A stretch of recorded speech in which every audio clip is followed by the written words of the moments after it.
Hello everyone, this is Norma Flores reporting for Science in the 21st Century Science Center Final for third grade on weather. The science standards that we will be discussing are representing data in tables and graphical displays to describe typical weather conditions expected during a particular season. Obtain and combine information to describe climates in different regions of the world. For our first activity, we're going to read and learn. We will be reading Cloudy with a Chance of Meatballs.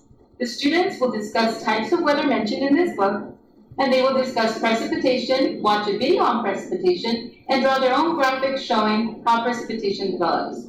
For the second activity, students will watch severe weather videos and discuss how to be safe in this type of weather.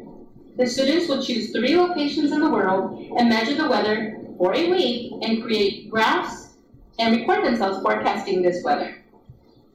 The cross-cultural subject is technology and research because they would be using the internet to find the weather in different regions of the world. And this is an example of what their graph would look like, taken from this information for a week.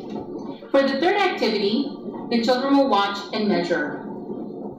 They'll watch a weather forecast and discuss what a meteorologist does. They will discuss how a meteorologist would report what happens in the book, Cloudy with a Chance of Meatballs. They will also discuss instruments used to measure the weather and how students use these instruments. We will have some available for them to measure the weather, such as the ones that you see here.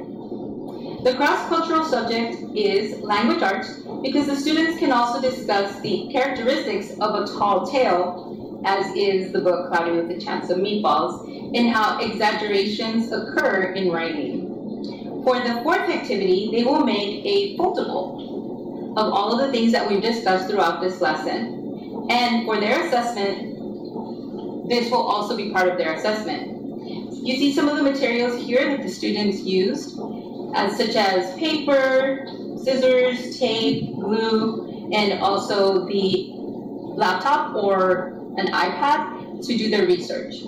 Thank you for joining us.